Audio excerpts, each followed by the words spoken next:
A informação que eu tenho aqui não é bacana, não. É uma informação muito preocupante. Ela é datada de 17 de abril de 2013. Protocolo agiliza a distribuição de pílulas do dia seguinte na rede pública. Documento normatiza fornecimento da pílula e dispensa receita médica.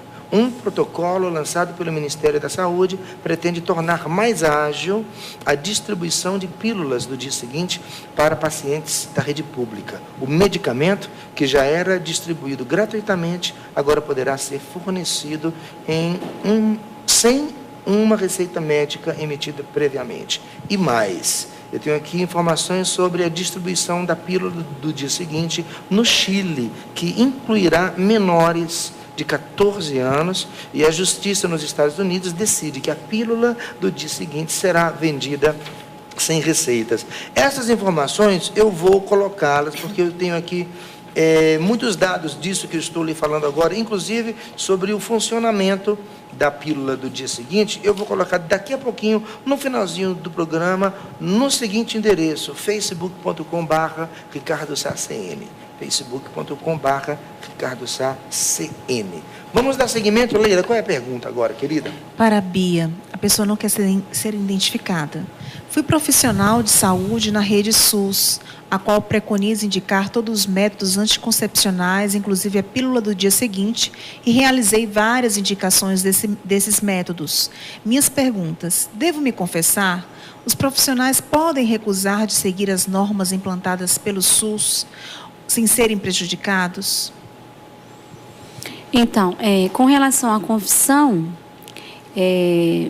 você vai fazer o seu exame de consciência e, se você achar que sentir essa necessidade, procure um padre e converse com ele, né? Com relação a não preconizar, o que acontece? Eu conheço uma ginecologista de Bom Despacho, Minas Gerais, doutora Fabiola. Ela viveu essa experiência como você. Ela tem 20 anos que ela era ginecologista, até ela se dar conta do que ela fazia. Eu até queria um dia trazer ela aqui no programa. E ela foi tomando consciência desses, né, dos métodos contraceptivos, enfim. E ela resolveu assumir uma outra conduta médica. E ela hoje atende no SUS, lá, e ela ensina o método de ovulação Billings. Aí você diz, sem ser prejudicado, aí você vai ter que fazer a experiência, né? Porque ela, claro, quando ela se colocou... Com certeza ela deve, no mínimo, sofrer pressões. Então, existe uma convicção. Primeiro, você tem que ter uma convicção, né, do que você vai ter como conduta, para que você faça, para que utilize essa conduta. E é o que ela está fazendo lá. Inclusive, está sendo muito bonito o trabalho, porque ela, há 20 anos, receitava, e agora ela mudou a conduta médica dela. Então, para os próprios médicos, ela está acabando sensibilizando os próprios colegas de trabalho, né? Fala, mas como? Aí, quando vem para ela, ela colocava DIU em todas as mulheres, né? Ela médica do SUS. Aí ela diz, eu não coloco. Se o outro colega quiser colocar, pode ir lá para ele. Aí ela acabava dando a batata quente para os outros colegas. Enfim, isso foi trazendo discussão também entre os próprios colegas, né? E ela convicta do que ela resolveu como conduta. Então, pela força do testemunho. Exato. Então, você é um forte candidato a fazer essa experiência. Faça, por favor. Ok. Antes da próxima pergunta, eu só quero mandar um abraço muito querido para o Betão e para a Cris. São amigos em São Paulo. Inclusive, os dois vão estar presentes com a gente aqui no Aprofundamento para Namorados e Noivos, porque hoje os dois estão celebrando 19 anos de matrimônio. Ah, coisa boa. Cris, Betão, meu beijo, meu carinho, minha oração e alegria de ter vocês na minha vida. Obrigado também pela audiência, acompanhando agora o nosso Trocando Ideias. Leila, a próxima pergunta, qual é? É para a doutora. Por favor. A pessoa não quer ser identificada. Ela diz o seguinte: eu posso engravidar com esse método de ovulação, sendo que fez uma cirurgia e não tenho as trompas, e não tenho menstruação normal, e nunca sei quando a minha menstruação vem. Posso usar o método? Na verdade, ela não tem as duas trompas? Eu não tenho as trompas. Ela não diz as duas, né? Mas ela colocou no plural aqui. Minha querida, na verdade, a trompa é muito necessária para que o seu óvulo venha a até o seu útero para que ele seja fertilizado. Sem a trompa, é muito difícil que ele saia do seu ovário e faça esse percurso até o útero. Eu não sei qual foi o motivo, uma salpingite, alguma coisa que você tenha ter sido operada, mas por causa desse problema do transporte, é bem complicado para que tenha a sua fertilidade. Do transporte do óvulo até o útero. Mas nada impede que você faça o método, porque você vai conhecer a sua fertilidade, vai conhecer a sua saúde, vai conhecer a presença da atividade do seu colo uterino. Nada te impede de conhecer a sua fertilidade.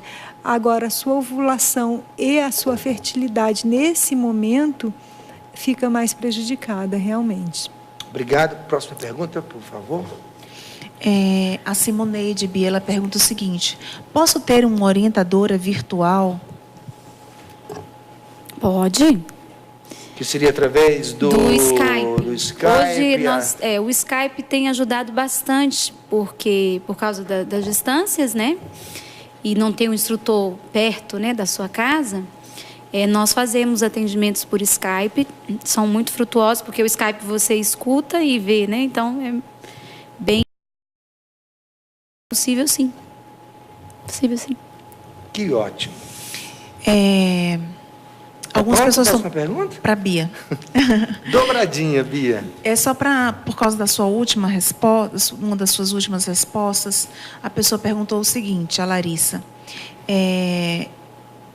que o método Billings deve ser usado apenas quando o casal deseja engravidar, nos demais períodos deve-se optar pela abstinência?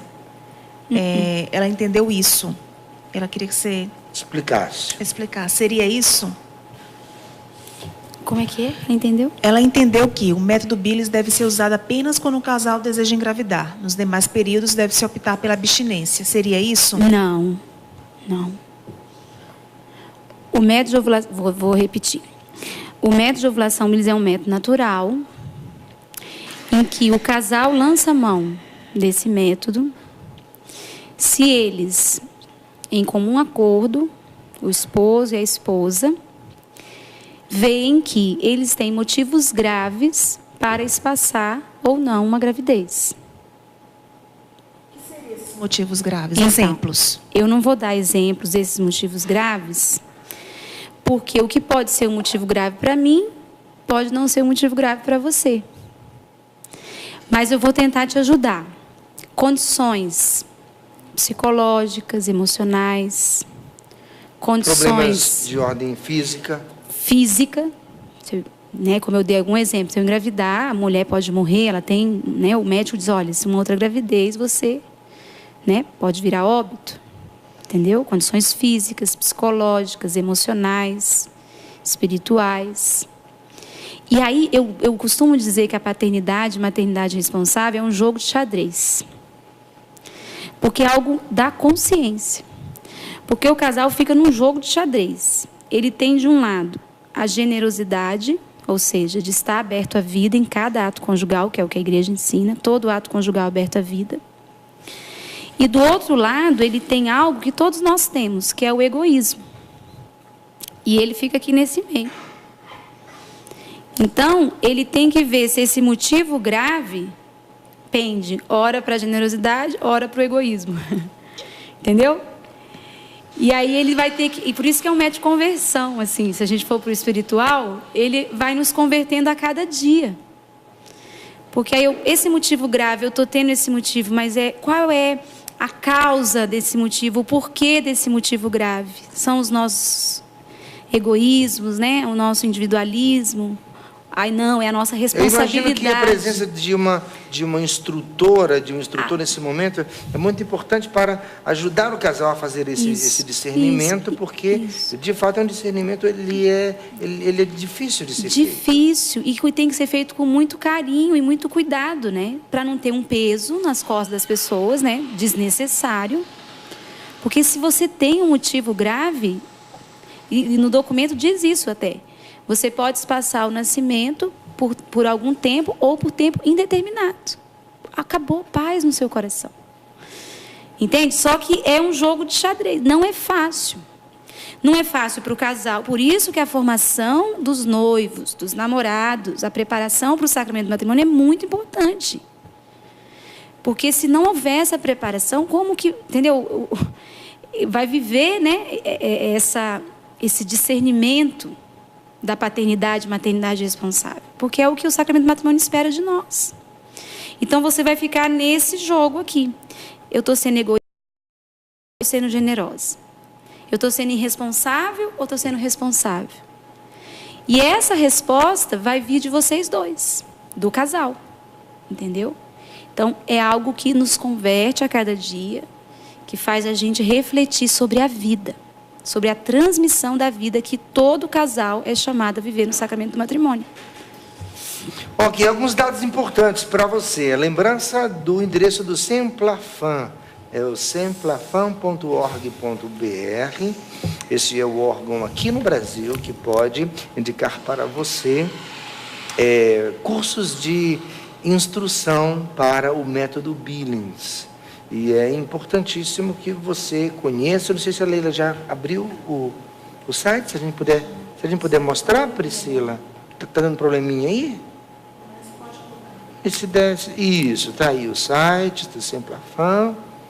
É nesse site aí que você vai obter informações, que você vai localizar, inclusive, instrutores que estão próximos da cidade aonde você está.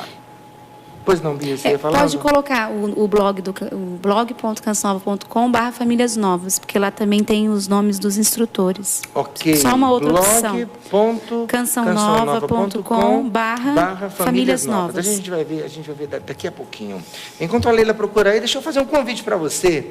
Eliana e eu estaremos fazendo a direção espiritual de uma peregrinação para a Polônia e para a Lituânia, fazendo uma peregrinação a partir da espiritualidade de João Paulo II, de Santa Faustina e de Jesus Misericordioso.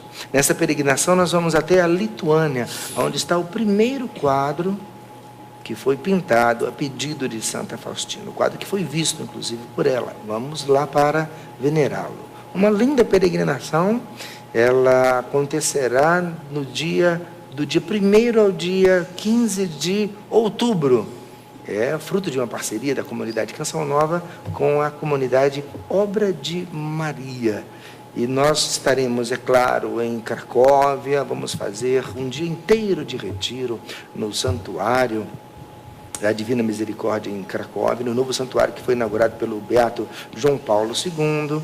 Nós conheceremos a sua cidade natal, nós estaremos em Częstochowa, que é o santuário nacional de veneração a Nossa Senhora na Polônia, e uma peregrinação que será inclusive emoldurada, que nós teremos no começo e no início a 2 santuários marianos, um em Portugal e outro na Alemanha. Informações sobre esta peregrinação pelo telefone 0 operadora 12 31 86 20 55. De 1º a 15 de outubro, Eliana e eu gostaríamos muito que você viesse conosco. Inclusive o Padre Arlon, da comunidade Canção Nova, vai estar junto com a gente, ok? Temos tempo ainda de responder a sua pergunta sobre o método de ovulação Billings. Para quem é a próxima pergunta, Leila? Para a doutora.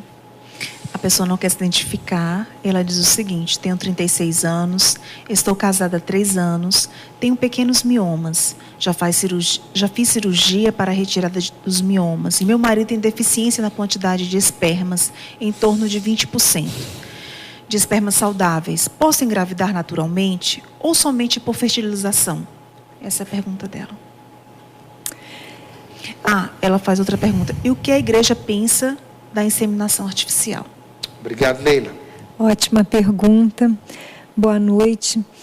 Então, em relação à sua condição, é claro que são 2 condições complicadas, né? Uhum. A quantidade da espermatogênese do seu esposo e a sua condição também da miomatose uterina.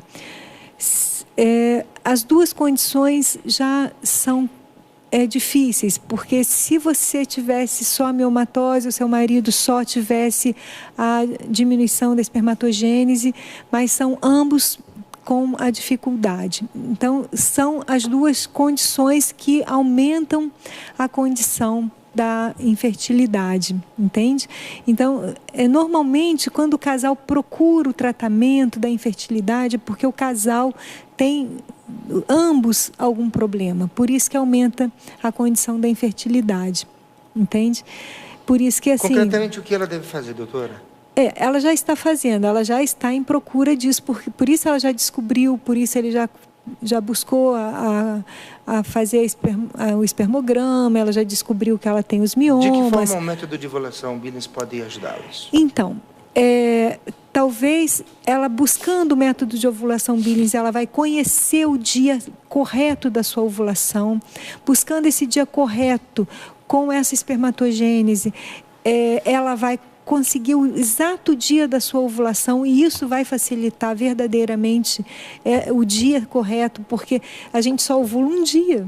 E esse único dia é o dia ideal da condição dela da ovulação. E isso é muito bom.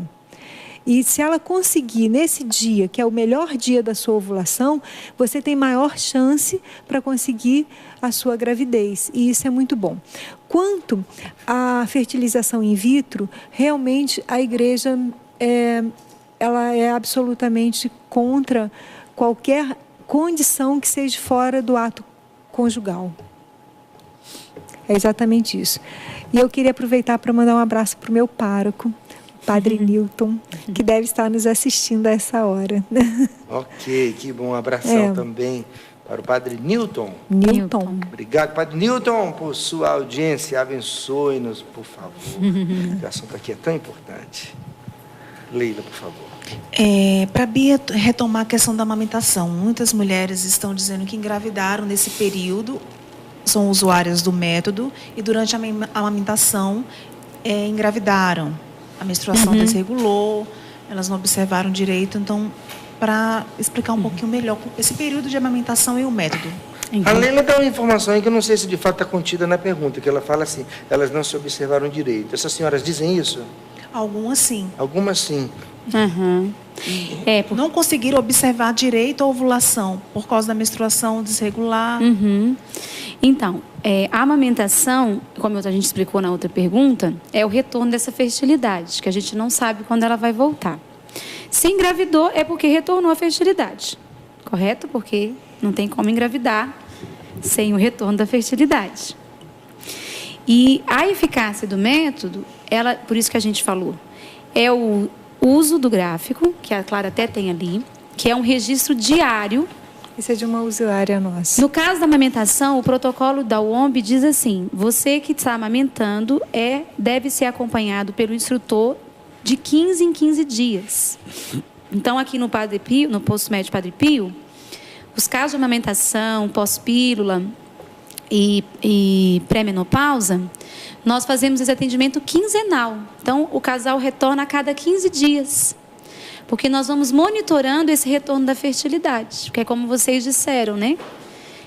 Por um motivo ou outro, vocês não observaram esse retorno da fertilidade. Sem uma instrutora fica mais difícil, né? Fica impossível. Então, na amamentação, de fato, exige, além do gráfico, que é uma condição, e da instrutora, um acompanhamento mais frequente para ver o retorno dessa fertilidade. E se engravidou, é porque a fertilidade retornou. Na maioria dos casos, eu penso que a Leila, inclusive, ela comenta aí que tem um número imenso de perguntas. Uma das grandes dificuldades está justamente nesse período de amamentação, não é isso? Porque requer um pouco mais de observação da parte da mulher, requer mais paciência também, do caso, para o marido, por causa da própria psique do homem em relação à vida sexual, que é completamente diferente do modo como uma mulher se comporta, principalmente porque ela tem agora uma dedicação toda especial para amamentar o filho. Neste momento, o casal precisa se encontrar muito para conversar e reformular, talvez, suas opções pelo método de ovulação Billings. Sem dúvida. Uma coisa que dificulta muito a amamentação é que a mulher tem como referência a menstruação. Então nós voltamos àquele ponto. Ela não, isso que você falou é muito importante. Eu só vou dar esse ponto antes, porque ela fala assim, ela teve o bebê, né, fez o parto, e aí ela está esperando quem? A menstruação. Só que essa menstruação, nós não sabemos quando ela vai retornar, porque antes ela vai ovular. Vocês entendem isso que eu quero dizer? Ela ovula antes que menstrua. Então ela não. Então ela tem que mudar de foco. O foco não é mais a menstruação. Você não está esperando isso. Você não tem que esperar a menstruação durante a amamentação. Você tem que esperar quem? A ovulação. Então a mulher ela fica mesmo um pouco insegura, fala assim, meu Deus, que hora que vai voltar, né? E como ela não tem esse foco na ovulação, ela fica um pouco sem esse parâmetro. E na relação conjugal, de fato, na amamentação é muito exigente mesmo. Seria o caso de, nesse tempo da amamentação, a mulher procurar um acompanhamento um pouco mais próximo da parte da instrução? É quinzenal. Mas é quinzenal. Ela tem que vir 15 em 15 dias para ser atendida. O quinzenal... Eu digo se ela precisar de mais ajuda. De semanal. É isso que eu estou querendo dizer. Isso, tem casos que é semanal, porque como tem essa parte do ato conjugal, porque se eles estão espaçando, então tem as regras, né, para espaçar. E aí a gente fala assim, ó, daqui uma semana eu te atendo de novo. Por quê? Para ela ter segurança naquilo ali que ela está anotando no gráfico e o casal viver com serenidade o ato conjugal. No caso, né, do homem e da mulher, e claro, na amamentação, essa dedicação da mulher à criança, que é perigosa às vezes, né? Porque aí deixa o marido de escanteio, né? Dá tanto de escanteio que daqui a pouco você não sabe onde ele está, né? Então a gente, como esposa, a gente tem que ter uma administração enorme nesse tempo, né? Porque a gente é mãe e a maternidade traz em si todo um potencial de cuidado, de dedicação, de horas sem dormir, né? De cansaço físico. Mas a gente não pode esquecer que nós somos esposa, né? Antes dessa maternidade. Então, e o marido, o Marquinhos costuma dizer assim, na amamentação, o marido, ele é o recarregador da bateria. Porque isso significa concretamente o quê? O celular descarrega, não tem que carregar? Falei certo, né, gente? Carregador de celular, melhor, mais moderno, né? Eu acho melhor mesmo. Então, o celular descarregou, entendeu? Então, é a mulher amamentando, ela descarregou todas as energias que ela tem. Okay. Amamentando, né? Porque é uma maratona e não dorme e tal. E o marido é o carregador. Isso, dessa bateria, entendeu? Ele tem que dar uma força. Aquele abraço, meu amor, eu te amo. Mesmo que não tenha um ato conjugal aquele dia, né? Que você estava querendo tanto. Mas vai recarregando a bateria, que isso vai dando um feedback positivo da mulher, né? O que a mulher precisa observar durante esse tempo? Nós falamos desde o início do programa sobre essa observação. É muito simples. Ela vai escrever ela vai escrever o que sinto e o que vejo. Então, quando eu atendo as mulheres, eu falo, bom, o que vejo, já que você não é cega, não vai ser tão difícil, né? De eu duvidar do que você escreve. Eu brinco com elas, né? Porque o que vejo onde? Na calcinha, no papel higiênico. Porque a mulher, ela vê com os seus olhos, né? Mas existem, inclusive, usuárias cegas que fazem o método de ovulação Billings. Eu fui a um congresso no Chile e tinha uma usuária da Argentina, que ela é usuária e instrutora para cegas. Só mas, enfim, conta do nosso tempo. O que a mulher vê o que sinto e o que vejo na calcinha. E no papel higiênico. Isso. Ela vê o muco cervical, que cientificamente é o muco PLG, entre outros. Mas no popular, ela vê pasta de dente amassada branca, meleca de nariz, clara de ovo, mingau de maisena, e assim, os nomes que você quiser, ela diz. Não importa o que ela diz, desde que são 2 palavras. Ela escreve lá. Que para o instrutor isso é riqueza.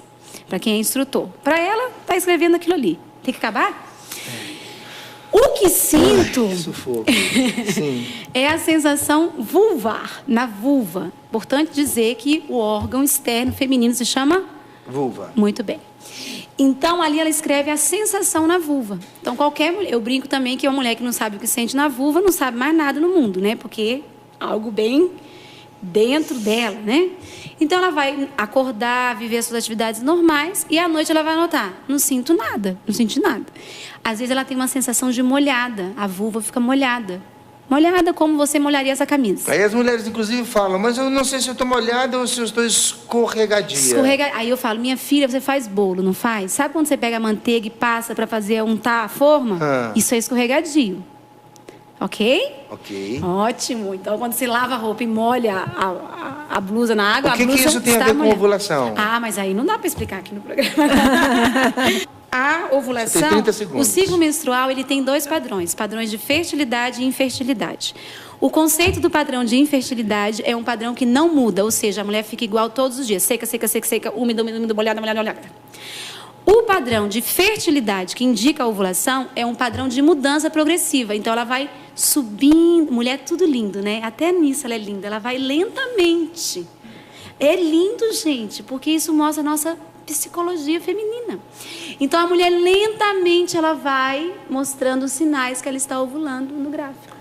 É o aumento da progesterona e do estrogênio. Cientificamente, aumenta o estrógeno, a progesterona, muco-G, PLS, que o instrutor, diante daquele gráfico... indica o momento do ápice, que é aí nós chegamos também. Do sintoma ápice, que é uma na outra... verdade, o Osana Brasil. Que é a Osana Brasil da mulher. O sintoma ápice é o Osana. O que tem a ver Osana Brasil, gente? É o sintoma ápice. É o sintoma ápice da mulher. Tá bom. E não é a menstruação. É a ovulação. Perfeito. É o seguinte, nós chegamos ao final do nosso programa. Obrigado por sua presença. Você já entendeu que esse bate-papo aqui, ele não termina aqui, não era o objetivo do programa fazer uma conversa conclusiva. Ela precisa, mais uma vez, continuar em casa. Converse, instrua-se, procure. E é claro que vocês retornam aqui no programa para que a gente tenha em outra oportunidade a possibilidade de conversarmos mais sobre este tema que ele será sempre atual, o método de ovulação Bíris. Um grande abraço, obrigado, Bia. Eu posso falar? Obrigado, não dá tempo. Só uma obrigado, coisinha. doutora Clara, muitíssimo obrigado. Deus abençoe você. Até o nosso próximo Trocando Ideias.